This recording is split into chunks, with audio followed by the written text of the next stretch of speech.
피치 긴급 발표, 중국 신용 등급 강등. 세계에서 인정받는 신용평가기관이 피치입니다. 그리고 무디스도 있고요. S&P도 있습니다. 3대 신용평가기관 이러면 피치, 그리고 무디스, S&P 이렇게 세 군데를 들거든요. 그런데 그중에 피치가 중국의 신용 등급 전망을 강등했습니다. 지금 중국의 신용 등급은요, 현재 A+입니다. A+인데 이게 긍정적에서 부정적으로 강등했습니다. 일반적으로 말입니다. 신용 등급 전망을 강등을 하잖아요. 그러면 1년 이내에 국가 신용 등급도 떨어집니다. 그만큼 말입니다. 신용 등급을 강등하는 게 굉장한 일입니다. 당연히 중국은 아주 강력 반발했습니다. 무슨 얘기냐? 신용 등급이 왜 강등이 되느냐? 이것은 미국의 장난이다. 이렇게 이야기하면서 굉장히 강력하게 반발했어요. 지난번에 말입니다. 무디스가 강등을 했잖아요. 신용 등급 전망을 부정적으로 강등을 했거든요. 부정적으로. 지금 이번에는 피치가 강등을 했다는 부정적으로. 피치도 A+니까 그죠? 중국의 신용 등급 자체는 중상위 정도다. 이렇게 볼 수 있는 겁니다. A가 내려가면 이제 신용 위험이 낮다. 이 정도 가고요. A-로 가면 이제 신용 등급이 더 떨어지게 되죠. 국가 신용 등급이 떨어지는 것은 국가가 기본적으로 돈을 빌릴 때 이자도 많이 줘야 되고 투자자들도 급내할 수도 있다는 뜻이에요. 결국 말입니다. 이제 S&P마저도 말입니다. 현재까지는 2017년 9월 22일부터 A+로 안정적 이렇게 등급을 가져가는데 여기마저도 부정적으로 돌아서면 중국의 국가 신용 등급은 와르르 무너지겠구나. 그 생각을 저는 해봅니다. 사실 말입니다. 피치가 지금 무디스하고 달리 중국의 국가 신용 등급 전망을 강등한 데는요. 핵심이 부채입니다. 부채.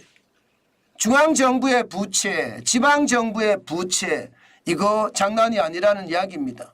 2019년에는요. GDP 대비 중앙정부, 지방정부 합친 부채가 38.5%였는데 2023년에는 56.1%까지 늘었고요. 2024년에는 61.3%까지 늘었다. 이것 자칫 잘못하면 부채가 터질 가능성이 있다. 지금 피치는 그렇게 해석을 했다는 뜻입니다. 진짜 엄청나죠. 게다가 말입니다. 이것뿐만 아니에요. 정부의 재정적자 비율도 신용등급 전망을 강등한 배경입니다. 핵심은 말입니다. 2020년에 GDP 대비 8.6%의 재정적자가 났었는데 2023년은 5.8%로 줄었습니다. 그런데 2024년에는 다시 7.1%로 늘어났다. 이것이 중국의 신용등급 전망을 강등한 이유다. 이렇게 이야기하고 있습니다. 이렇게 되면 여러분, 중국은 부채가 엄청나게 쌓인다는 뜻이죠. 부채가 이렇게 많이 쌓이다 보면 결국 그 부채가 폭발한다는 이야기거든요. 실질적으로 말입니다. 중국의 총 부채 비율은 거의 말입니다. 세계 최고입니다. 정부와 기업과 가계부채 비율 다 합친 비율은 2023년에 287.8%다 이렇게 이야기합니다. 중국 국민이 1년 동안 총 생산하는 금액보다가 2.8배가 높다는 뜻입니다. 거의 3배가 높다는 뜻이에요. 괜찮을까요? 2020년에 271.1%였는데 이게 계속해서 올라갑니다. 2021년에는 262.8%로 줄어들었다가 2022년에는 273.6%까지 올라갔거든요. 그런데 작년에는 287.8%까지 올라갔으니 이것은 위험의 수준이다 이렇게 이야기합니다. 일반적으로 말입니다. 위험의 범위를 말입니다. 이게 200%가 넘어서면 위험하다. 일반적으로 그렇게 보거든요. 그런데 그 범위를 지금 넘어섰다는 이야기가 되는 겁니다. 그 정도로 말입니다. 중국의 부채는 많다 이렇게 보는 거죠. 만약에 말입니다. 지금 피치가 신용등급 전망을 강등을 했잖아요. 이게 연말에 피치가 말하는 4.5%의 성장률을 달성을 한다.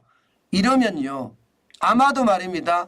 신용등급까지도 내릴 겁니다. A 플러스가 결국은 A가 된다는 뜻이죠. 지금 현재까지는 그렇게 보입니다. 중국 정부는 5%를 달성을 할 수 있다 이렇게 이야기하거든요. 실제 지금 중국 경제를 보면 공장 생산량도 늘어나고 소매 판매도 증가하고 있습니다. 그 바람에 5% 달성할 수 있다 이런 얘기도 나오거든요. 그런 차원에서 본다면 피치가 국가신용등급을 안 내릴 수도 있습니다. 그러나 이게 5%를 달성하지 못한다. 피치가 예정했던 것처럼 4.5%를 달성을 한다. 그러면 당연히 말입니다. 중국의 국가신용등급은 떨어질 수밖에 없습니다. 저는 국가신용등급이 떨어졌을 때 그 충격은요. 저는 굉장히 클 거라고 생각을 해요. 예, 미국이나 중국의 신용등급이 떨어진다는 자체가 충격적이 된다는 뜻이죠. 이제 피치가 했죠. 무디스가 했으니까 S&P만 또 국가신용등급 전망을 바꾸잖아요.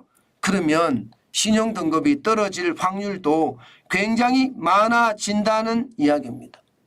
저는 여러분 중국에 대한 투자 진짜 조심하셔야 된다는 이야기 제가 여러 번에 걸쳐서 말씀을 드렸는데 당연히 말입니다. 조심해야 됩니다. 이것은 어떻게 생각하면 중국의 상황이 점점 더 어려워지고 있다. 저는 그렇게 보거든요. 그만큼 말입니다. 여러분 중국의 상황 그 어느 때보다 위험하다. 저는 그렇게 보고 있습니다. 때문에 여러분 조심하고 또 조심하는 것. 특히 중국에 대한 투자는요. 저는 여러분들에게 감히 말씀을 드려요. 하지 마라. 저는 그렇게까지도 말씀을 드립니다.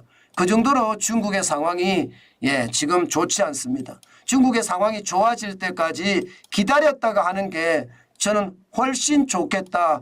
그 생각도 참 많이 합니다. 그만큼 중국의 상황은 지금 어떻게 될지 모르는 상황이다. 그렇게 저는 보고 있거든요. 여러분 시장이라는 게 단순하게 절대 봐서는 안 됩니다. 이게 국제신용평가기관이나 이런 데서 워닝을 보내고 있다는 뜻은 그만큼 중국 경제가 지금 나쁘다는 뜻이에요. 우리가 생각해도 충분히 나쁘다고 이야기할 수 있거든요. 그래서 여러분 진짜 조심하셔야 됩니다. 뭐 중국의 중간촌이나 이런 데를 가보면요. 진짜 유령 거리다 이렇게 이야기할 정도로 사람들이 진짜로 싹 없어졌고요. 더 충격적인 것은요. 거기에 많은 사람들 자체가 과거처럼 그렇지는 않다는 뜻이에요. 소비도 안 한다는 뜻입니다. 그래서 투자 조심하시라는 이야기 또 한 번 강조해 드립니다.